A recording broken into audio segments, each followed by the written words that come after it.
Bientôt, en République démocratique du Congo, 11 entreprises indiennes vont fouler le sol congolais, les uns pour investir, les autres pour renforcer leur investissement dans divers secteurs. L'annonce a été faite par le vice-premier ministre en charge de l'économie Vital Kamerhe. C'était à la clôture de la 18e édition du conclave de la Fédération de l'industrie. 2 millions de carats de diamants, dont 24,97% provenant de l'industrie et la production de la République démocratique du Congo au cours du premier trimestre de l'année en cours. Elle a aussi exporté 2 millions de carats avec une part de revenus chiffrée à 20 millions de dollars américains. C'est le rapport du CTPCM qui le dit. On en parle tout de suite dans ce journal. Le centre Mabanga, dans la commune de Kalamou, a sensibilisé la population congolaise sur la prise de conscience de leur état sanitaire. C'est ce lundi 19 juin et c'est à l'occasion de la journée internationale de la lutte contre la drépanocytose, célébrée chaque 19 juin de l'année. Mesdames et messieurs, c'est là la vitrine de votre journal dont le développement et de bien d'autres intervient dans le corps de ce journal.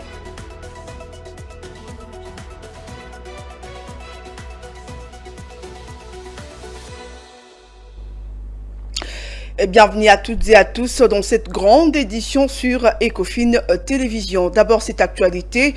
Il s'est ouvert ce lundi à Kinshasa la conférence internationale sur les violences basées sur le genre sous le thème « Travaillons ensemble pour mettre fin aux violences en République démocratique du Congo ». Des assises ouvertes sous la présence du président de la République, Félix Tshisekedi, qui, dans son allocution, a annoncé la possible création d'un fonds national contre ces pratiques inhumaines. Le commentaire de Fulgence Milay.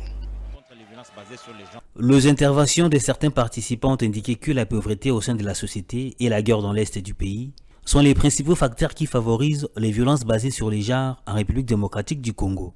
D'où, pour lutter contre ces pratiques, il faut une lutte acharnée sur les valeurs économiques. Pour le président de la République, Félix Antoine Tshisekedi Tshilombo, ces phénomènes de violences basées sur le genre affectent l'ensemble du pays et est imposé plus par les conflits de guerre. Profitant de l'occasion pour annoncer la création, dans les prochains jours, du Fonds national de lutte contre les violences sexuelles afin d'assurer les suivis, les soins de santé et l'accès gratuit des victimes à la justice. En matière de prise en charge, mon cabinet a remis en service la ligne verte, le 122, pour permettre aux victimes d'appeler gratuitement et de recevoir les services d'accompagnement adaptés.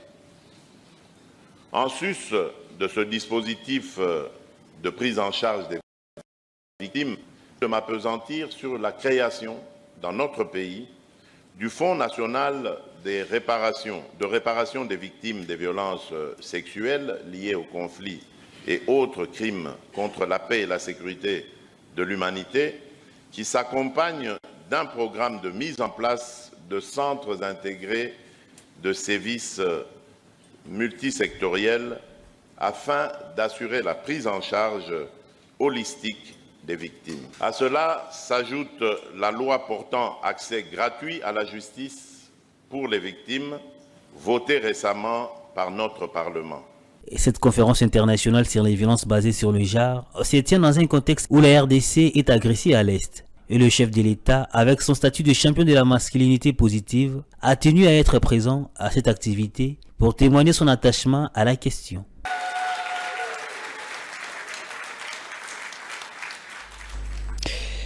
Bien avant cette conférence, le samedi dernier à Kinshasa, le président Félix Tshisekedi a participé à la célébration du 20e anniversaire de l'organisation de Première Dame d'Afrique pour le développement, rencontre qui a permis à cette organisation d'évaluer leur action menée durant les 2 dernières décennies. Le président de la République a salué les efforts menés par l'OPDAD pour améliorer les conditions de vie des populations africaines, en soulignant qu'il rêve d'une Afrique qui serait débarrassée de la misère, de la pauvreté, des maladies infantiles et surtout des violences faites aux femmes et aux jeunes filles. émettant une pensée pieuse pour les femmes et jeunes filles de l'Est de la République démocratique du Congo qui vivent un drame depuis maintenant près de 30 ans à la suite des violences et conflits armés à répétition, les forçant à vivre dans des conditions infrahumaines. En présence de la première dame Denise Niakeru, qui est la vice-présidente de l'OPDAD, plusieurs autorités politiques et autres membres de cette organisation panafricaine, les premières dames ont été invitées à se rendre au village OPDAD, implanté 2 jours plus tôt à l'enceinte de l'Académie des Beaux-Arts. Elles ont visité les différents stands qui mettent en valeur l'identité congolaise et les génies africains de l'entrepreneuriat. Pour l'Inde, pour parler cette fois-ci en marge de la clôture de la 18e édition du conclave de la Confédération de l'industrie indienne tenue du 14 plutôt au 16 juin à New Delhi. Le vice-premier ministre en charge de l'économie nationale Vital Kamere a annoncé l'arrivée au pays de 11 entreprises indiennes. Ces firmes viennent pour certaines investir et pour d'autres renforcer leur investissement dans divers secteurs, entre autres l'agriculture et les mines. Dans son allocution de clôture prononcée du haut de la tribune dressée pour la circonstance, les patrons de l'économie nationale a passé en revue les opportunités qu'a saisi les pays en rapprochant plus d'une dizaine de partenaires en marge de ces conclaves. À en croire, ce succès tient à la matérialisation des réformes entreprises, notamment dans les secteurs de la fiscalité, pour créer un climat des affaires attrayant pour les investisseurs tant nationaux qu'étrangers. Dans ces 11 entreprises retenues, certaines d'entre elles évoluent déjà sur les sols congolais, mais alors d'autres souhaitent étendre leur investissement. Vital Kamere, durant ces 3 jours, dans les pays d'Indira Gandhi, a échangé sur les opportunités d'affaires qu'offrent les pays à plus d'une vingtaine de firmes dont 11 d'entre elles en ont été séduites. Il s'agit entre autres de Gunkress, spécialisé dans la transformation des bananiers en tissus textiles en engrais pour l'agriculture. MKU, spécialisé dans la fabrication des équipements de protection des forces de sécurité. Shakti Group, qui souhaite s'élancer dans la création des écoles techniques pour la formation de la jeunesse dans les secteurs agricoles. Bharti Entreprise, déjà présente au Congo dans les secteurs de télécommunications, mais souhaite diversifier ses investissements dans les secteurs de l'agriculture. Pareil avec l'entreprise Tata, qui, au-delà de marquer sa présence dans l'industrie de l'automobile, préfère également s'étendre dans les secteurs agricoles. Mondra Copper, qui désire installer une usine de transformation de minerais. Rappelons que la République démocratique du Congo était à sa 3e participation à ces conclaves, après celle de 2005 et tout récemment celle de 2020. On va parler cette fois-ci dans ces journaux de ces 6 nouveaux projets de décrets qui ont été adoptés par le gouvernement de la République lors de la 102e réunion du Conseil des ministres tenue le week-end dernier dans le cadre de la poursuite de la mise en œuvre du plan d'action de renforcement du dispositif de la République démocratique du Congo pour la lutte contre le blanchiment des capitaux et le financement du terrorisme. Dans le cadre de la poursuite de la mise en œuvre du plan d'action de renforcement du dispositif de la RDC pour la lutte contre le blanchiment des capitaux et les financements du terrorisme, le ministre des Finances Nicolas Kazadi a soumis au Conseil 6 projets de décret pour examen et approbation en vue de leur signature par le Premier ministre Jean-Michel Sama-Lukonde. À en croire Nicolas Kazadi, ces différents textes concrétisent ainsi les recommandations du groupe d'action financière. En effet, le premier projet de décret porte sur la création, l'organisation et les fonctionnements du comité de pilotage et de suivi de l'exécution du plan d'action du groupe d'examen de la coopération internationale du GAFI. Pour assurer l'alignement des structures existantes de la lutte contre le blanchiment des capitaux et financement du terrorisme à la nouvelle loi, le ministre des Finances a proposé 4 autres décrets. Projet de décret fixant l'organisation et les fonctionnements de la cellule nationale de renseignement financier CNRF. Projet de décret fixant organisation et fonctionnement du comité consultatif de lutte contre les blanchiments de capitaux et les financements du terrorisme et de la prolifération COLUB, projet de décret fixant organisation et fonctionnement d'un établissement public dénommé Fonds de lutte contre le crime organisé FOLUCO, projet de décret fixant l'organisation et le fonctionnement du comité interministériel de lutte contre le blanchiment de capitaux et les financements du terrorisme et de la prolifération. Notant que cette mission de supervision est confiée à la cellule nationale des renseignements financiers. La République démocratique du Congo a, au cours du premier trimestre de l'année en cours, produit plus de 2 millions de carats de diamants, dont 24,97% provenant de la production industrielle, et a exporté 2 millions de carats avec une part de revenus chiffrée à 20 millions de dollars américains. C'est ce que renseigne le rapport publié par la cellule technique de la coordination et de la planification minière.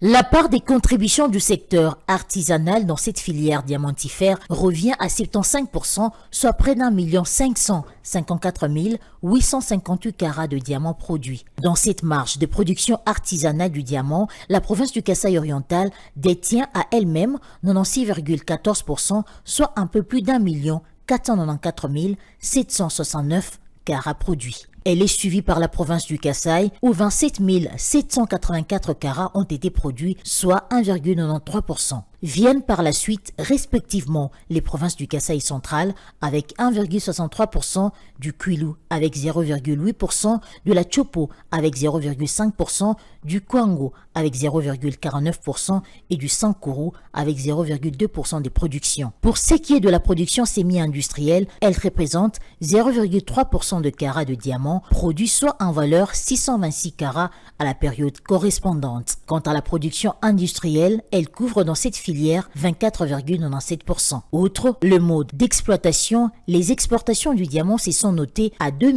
165 816 carats, représentant 20 835 499 $ de revenus, dont 16 797 000 $ provenant du secteur artisanal et 4 38 497 $ issus du secteur industriel. Ainsi, les principaux pays vers lesquels la RDC a dirigé ses diamants à ses premiers trimestres demeurent la Belgique avec une valeur d'exportation élevée à 402 619 carats, soit 18,7% du taux total d'exportation, l'Inde avec 73 208, soit 3,38%, et les Émirats arabes unis avec 1 689 962 carats, soit 78,3%. Notons que comparativement au premier trimestre de l'année précédente, les exportations du diamant ont enregistré une chute moyenne.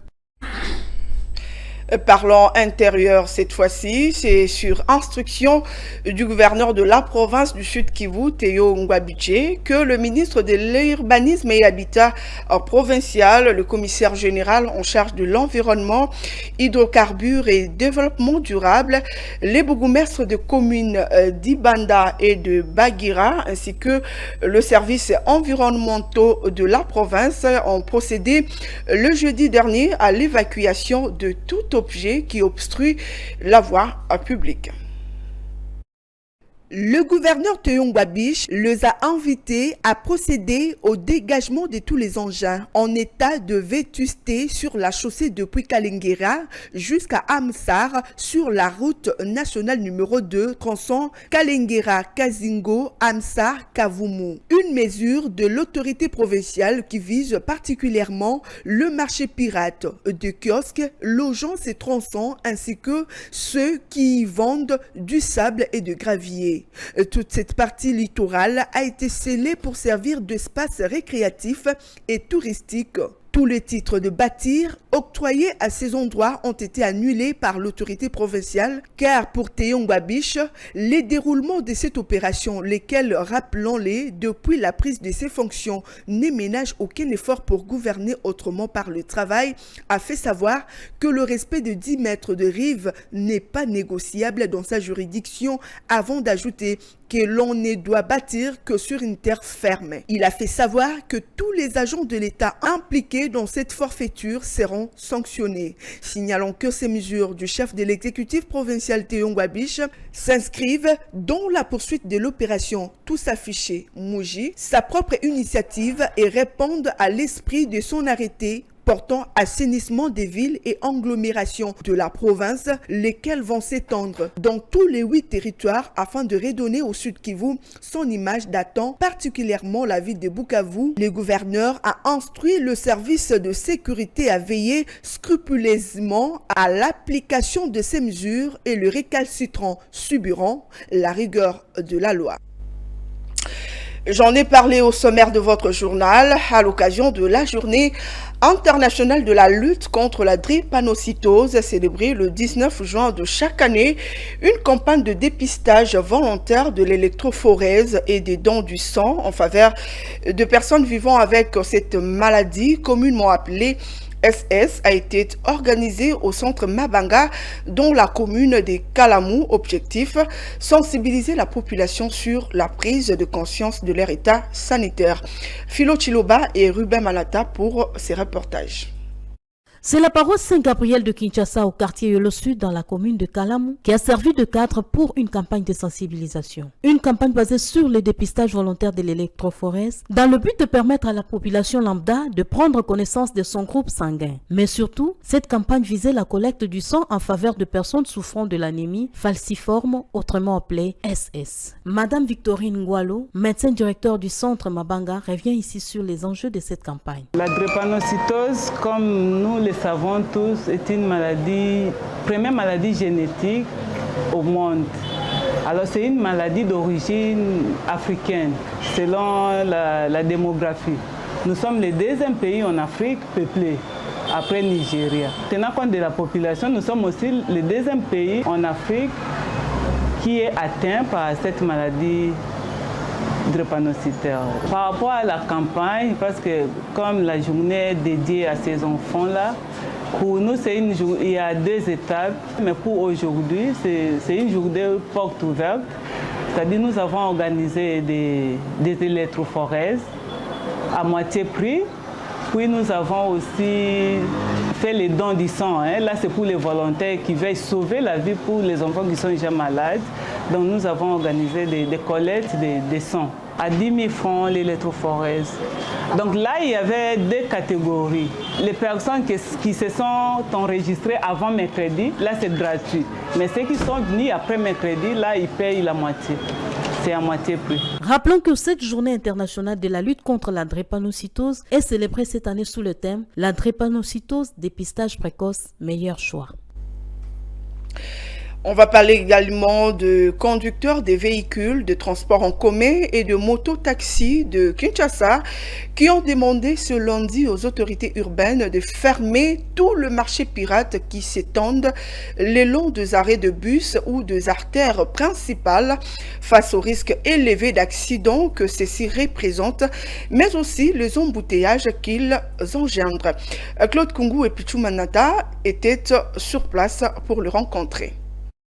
À Kinshasa, les arrêts de bus sont transformés à des marchés pirates dans certains endroits de la ville. Ici, à la célèbre place du rond-point Willery, l'un des endroits où les activités commerciales se heurtent à la circulation régulière des véhicules et mototaxis. Le conducteur demande aux autorités d'agir le plus vite possible pour éviter une catastrophe un jour.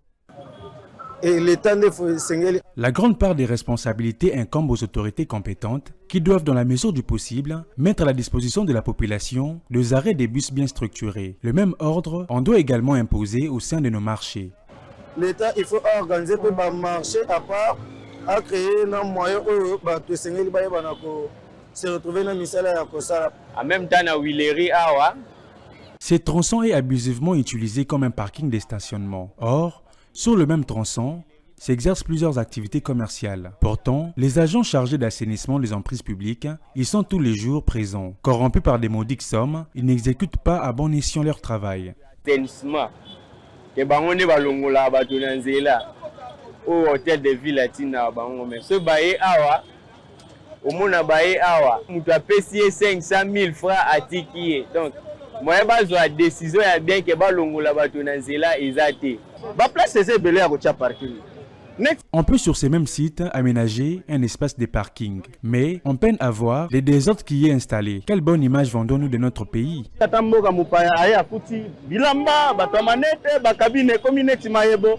on ne comprend pas. Il est ainsi demandé aux autorités de remettre de l'ordre pour éviter toute forme d'incident qui pourrait subvenir.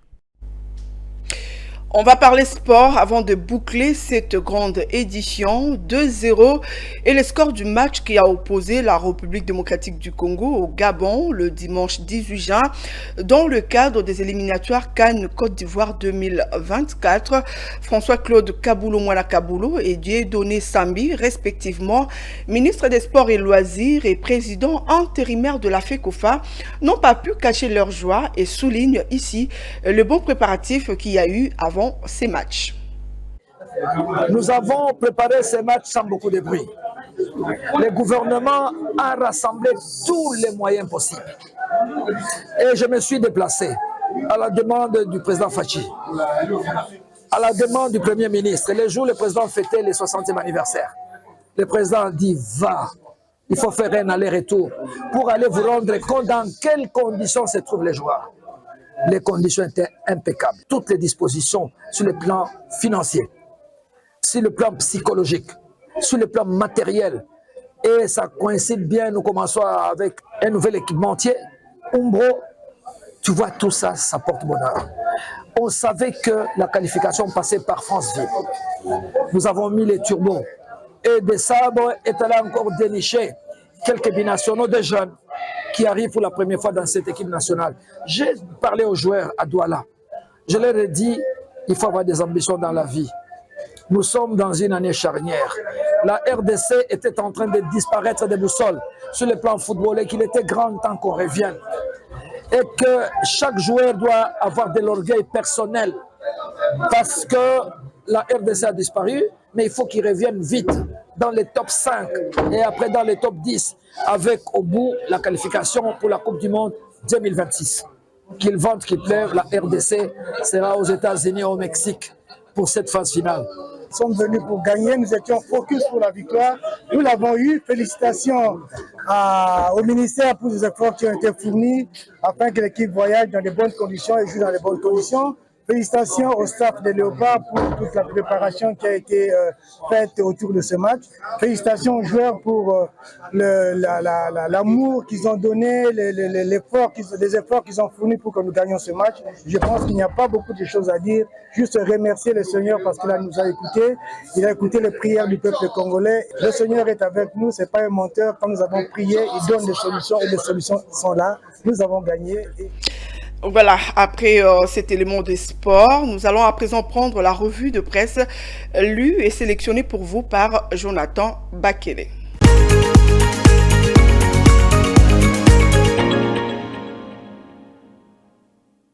Bienvenue à tous et à toutes dans cette revue de presse économique sur Ecofin Télévision.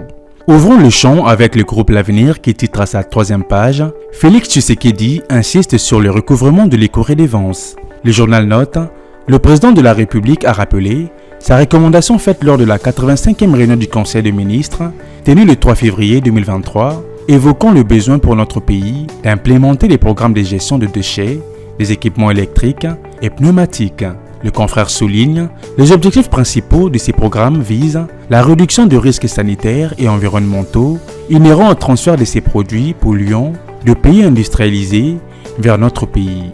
La mobilisation à l'international des ressources sous forme d'éco-redevance évaluées à plusieurs centaines de millions de dollars. Ces ressources devront être destinées non seulement à financer les 10 programmes, mais à offrir une source de revenus supplémentaires au gouvernement congolais, susceptible de permettre le financement d'autres projets d'assainissement comme la gestion de déchets ménagers. Le journal poursuit, toutes ces ressources non collectées actuellement constituent un manque à gagner intolérable pour le pays. Il est donc plus que nécessaire de faire diligence afin de rendre opérationnels ces programmes, aussi bien dans son volet financier qu'environnemental.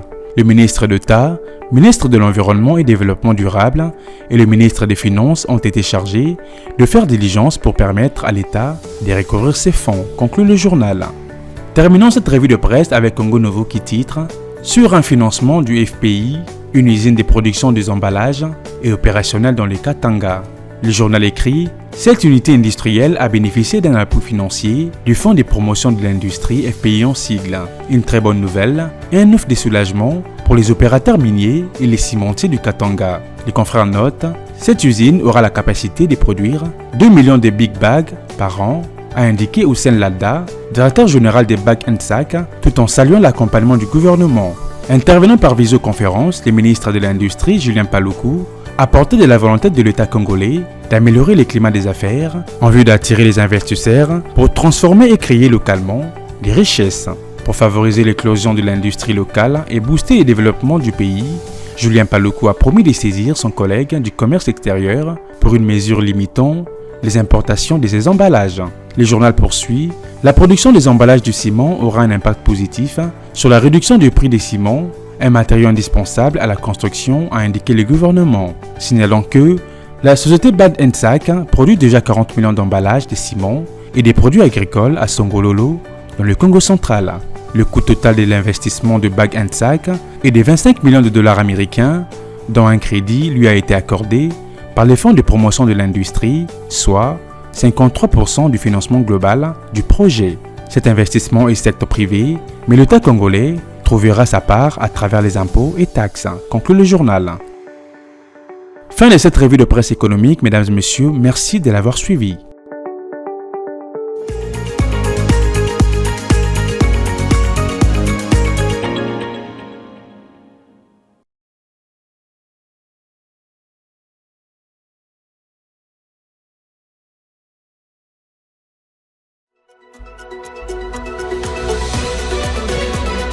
Dans ce journal, on a parlé de bientôt en République démocratique du Congo, 11 entreprises indiennes qui vont fouler le sol congolais, les uns pour investir, les autres pour renforcer leur investissement dans divers secteurs. L'annonce a été faite par le vice-premier ministre en charge de l'économie, Vital Kamerhe, et c'était à la clôture de la 18e édition du conclave de la Fédération de l'industrie. 2 millions de carats de diamants, dont 24,97% provenant de l'industrie et la production de la République démocratique du Congo au cours du premier trimestre de l'année en cours. Elle a aussi exporté 2 millions de carats avec une part de revenus chiffrée à 20 millions de dollars américains. C'est les rapports du CTPCM qui les dit. Vous avez donc suivi dans ces journaux. Le centre Mabanga dans la commune de Kalamou a sensibilisé la population sur la prise de conscience de leur état sanitaire ce lundi 19 juin et c'est à l'occasion de la journée internationale de la lutte contre la drépanocytose célébrée chaque 19 juin de l'année. Vous avez donc suivi cet élément au complet dans le corps de votre journal, mesdames et messieurs.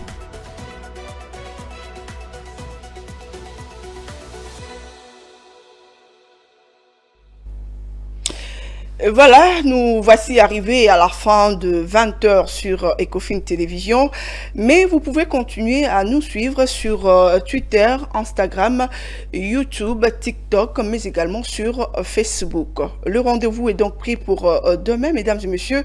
Prenez bien soin de vous. Au revoir.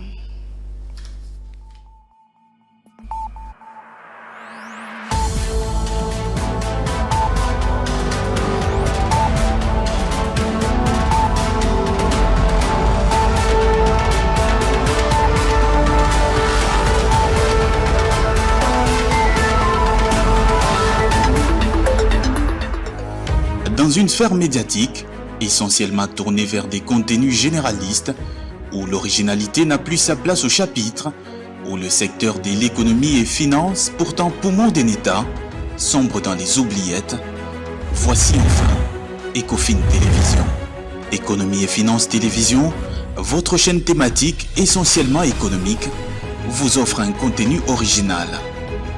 Nous traitons des questions monétaires, commerciales, énergétiques, minières, pétrolières et environnementales. Notre créneau, vous proposer des informations, des analyses, des perspectives et prévisions économiques. Ecofin Télévision vous permet également de comprendre la coopération entre les États et les institutions, sans oublier l'épineuse question de la dette. Ecofin Télévision, tout savoir sur les investissements, les échanges commerciaux, la balance commerciale et la balance des paiements, le taux d'échange, l'état des lieux de la lutte contre les détournements des finances publiques, la coopération bilatérale ou multilatérale.